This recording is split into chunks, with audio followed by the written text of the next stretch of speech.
Assalamualaikum. Waalaikumsalam. Halo Kanda, gimana nih kabarnya? Alhamdulillah kabar baik. Alhamdulillah kalau gitu. Boleh tahu nih, di masa pandemi begini, kira-kira apa nih kesibukannya Kanda Dimas? Kesibukannya, wah apa ya, macam-macam sih.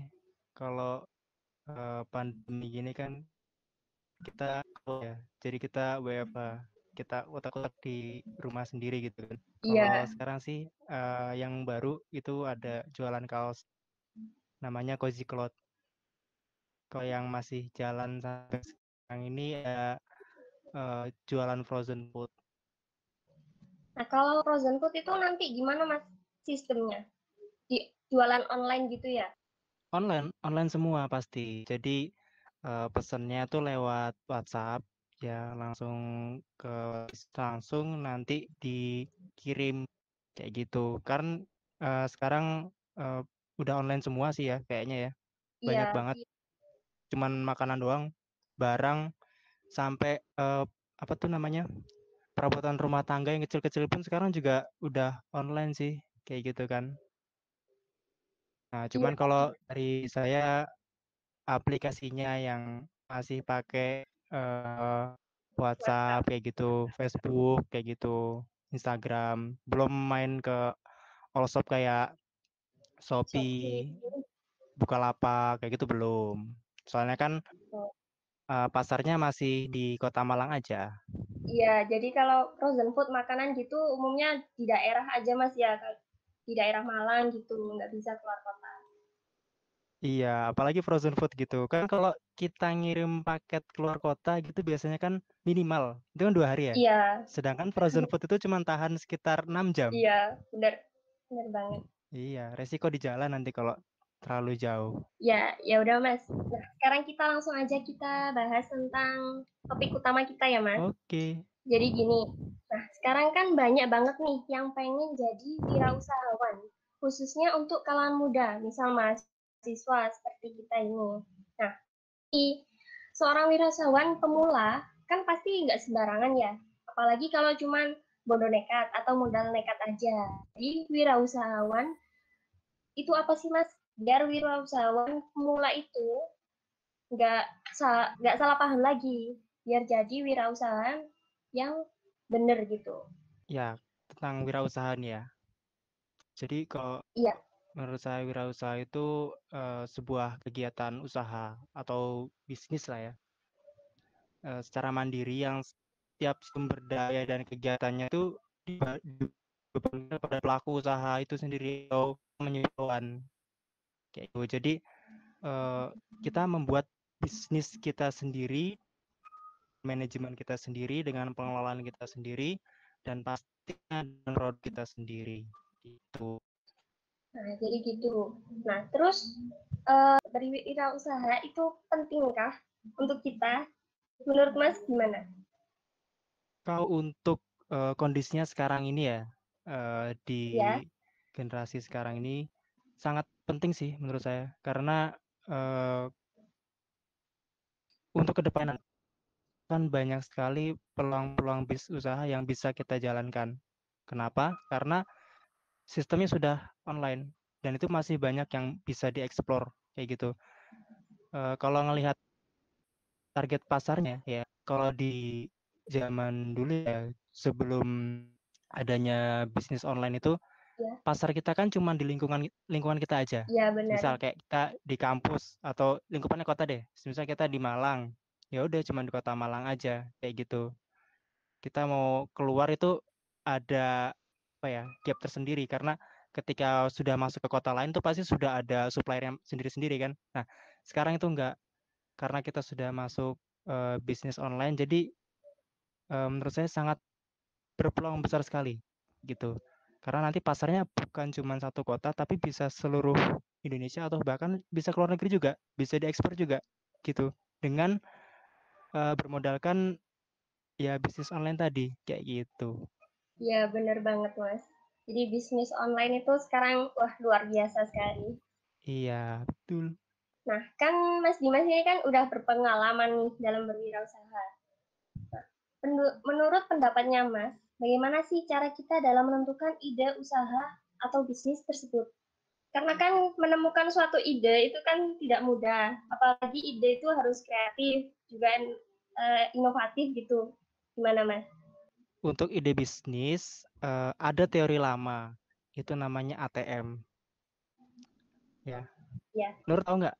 tahu. Tiru modifikasi. Nah, gitu kan itu ya sederhananya aja sih kayak gitu ya. Nah, terus ini saya mau berbagi tips yang lain mungkin bisa dilakukan gitu kan. Yang pertama, coba lakukan riset bisnis atau produk. Nah, semisal di sini teman-teman ada yang jurusan manajemen atau fakultas ekonomi jurusan yang lainnya ya, pasti kan paham tentang riset bisnis itu seperti apa. Nah, coba melakukan riset bisnis di kota tertentu atau di wilayah tertentu atau tentang produk tertentu. Nah, coba dikembangkan kira-kira produk ini atau tempat ini berpeluang bisnis seperti apa, kan gitu. Selain itu bisa juga dari masalah kayak gitu. Di dunia ini, di hidup ini tuh banyak banget ya, Nur ya masalah ya, banyak Ya, banget benar. ya kan di hiruk pikuk hidup ini banyak banget masalah. Nah, di sela-sela masalah itu pasti membutuhkan solusi. Nah, solusi itu pasti bisa dibuat bisnis. Nah, gitu loh. Ibaratnya kayak kayak kita butuh minum gitu ya. Nah, otomatis kan kita perlu air. Nah, air itu adalah solusinya. Jadi ya kita bisa aja jualan air kayak gitu. Misal wilayah tersebut ternyata kekurangan air atau kekurangan air bersih kayak gitu kan. Nah, banyak banget sih Ya, peluang-peluang kayak gitu yang bisa dilihat ya kan. Bisa di wilayah kita sendiri atau di daerah kita sendiri atau bisa juga dari produk tertentu yang itu mungkin nggak punya nilai jual ya kan atau mungkin nilai jualnya kecil tapi gimana caranya biar bisa memiliki nilai jual besar contohnya kayak kertas origami ya.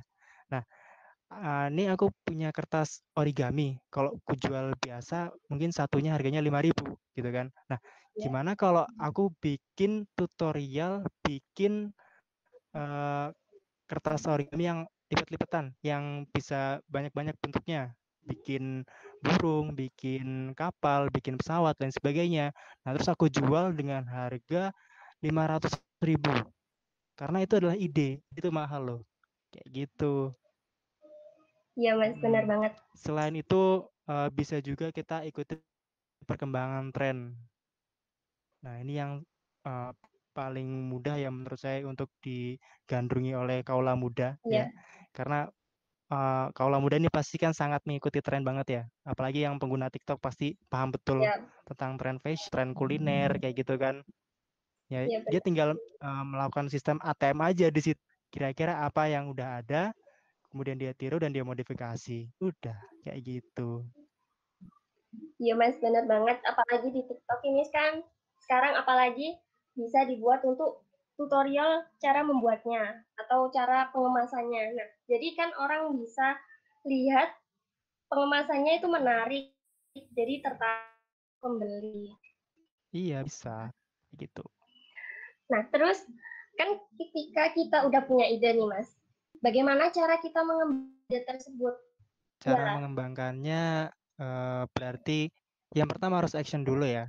Karena percuma di sini kalau kita ngobrol berdua tapi kalian tidak menjalankan actionnya. Jadi bisnis yang usaha usaha yang bagus adalah yang dikerjakan. Bisnis yang bagus adalah bisnis yang dikerjakan. Jadi bukan cuma iya, benar, wacana kayak gitu. Itu benar, yang Mas. pertama. Nah, yang kedua itu emang harus tawakal sih, karena yang namanya sukses itu kan nggak langsung tiba-tiba ya, gitu.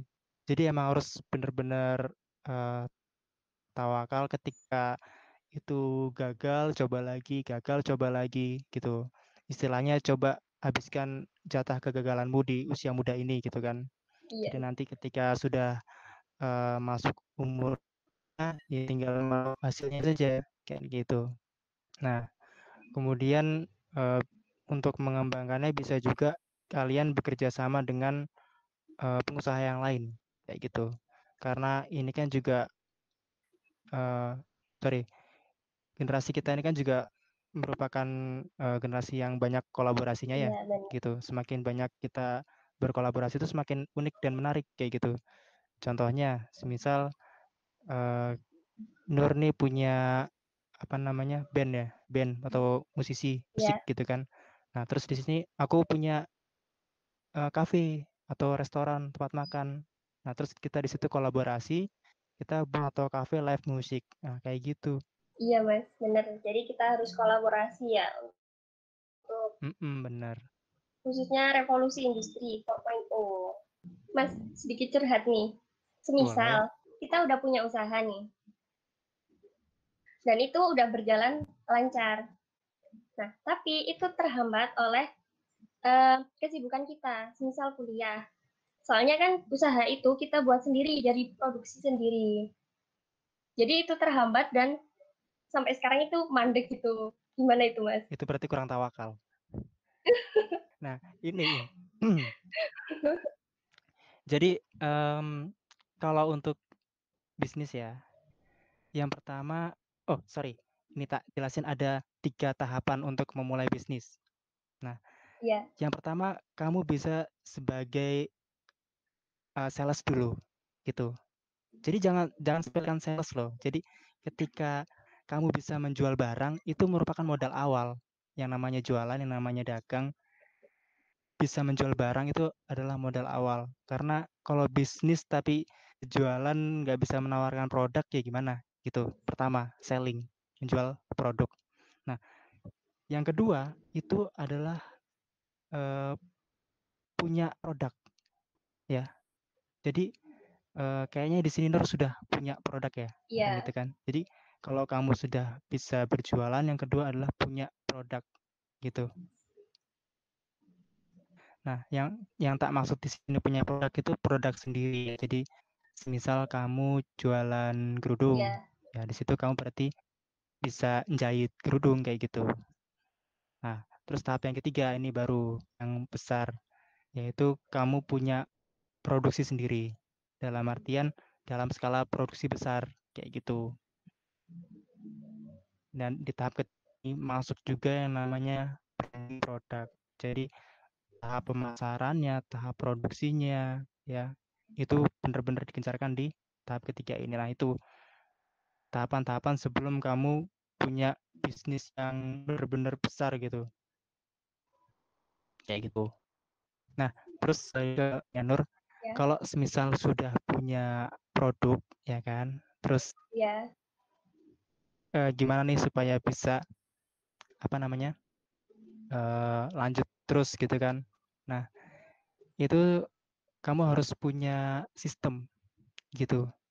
Jadi kan bukan kamu sendiri yang mengerjakan usahamu, tapi sistem itu yang nanti akan mengerjakan usaha itu sendiri. Gitu. Jadi eh, kayak contohnya gimana ya? Mungkin restoran franchise semuanya rata seperti itu ya. Jadi di kuliner atau di minuman ya, yang banyak-banyak di pinggir jalan di situ kan franchise-franchise gitu kan. Oh Yang ya. berjalan di sana tuh adalah sistemnya gitu. Jadi si pemilik atau owner dari franchise tersebut itu membuat sebuah sistem usaha ya, mulai dari bahannya, kemudian gerobaknya juga dia bikin sendiri kan. Iya. Habis itu bagaimana sistem kerja karyawannya, itu semuanya tersusun dalam peraturan. Dan itu adalah sistem. Nah, dan sistem itu yang berjalan. Dan pemiliknya atau ownernya tidak ikut campur dalam hal tersebut. Ya hanya mengawasi saja, hanya menerima laporan saja. Nah, kayak gitu. Mungkin Nur bisa membuat sistem itu jadi nanti bukan Nur sendiri yang mengerjakan kayak gitu. Tapi kan itu kalau usahanya udah besar nih, Mas. Udah Iya. udah punya. Nah, misal kalau masih Oh usaha ya. kecil, Oke oke. Tadi tanya itu soalnya yang gimana? besar ya. Iya. Ya, itu sebenarnya bisa bisa juga dalam lingkupan kecil itu juga masih masih bisa kayak gitu. Tergantung gimana memanage-nya gitu. Karena kan bisnis kan macam-macam ya, usaha itu macam-macam. Aku nggak tahu urutan produkmu itu seperti apa, Iya. urutan produksinya. Iya. Nah, bisa kamu mulai dari urutan produksi dari produkmu itu apa, ya, urutan pembuatannya, sorry.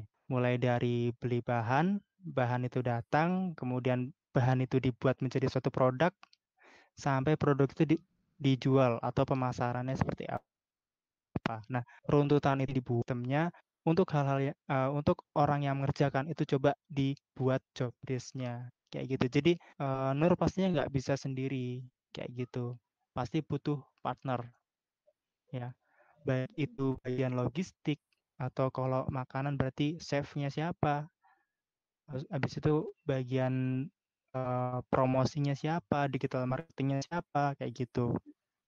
Pasti butuh tim. Jadi intinya kita butuh partner juga Mas ya dalam berwirausaha. Tuh.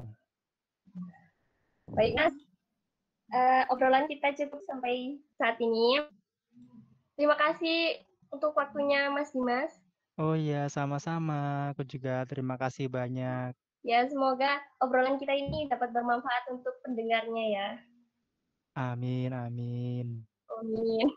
Terima kasih Mas Dimas. Ya, sama-sama.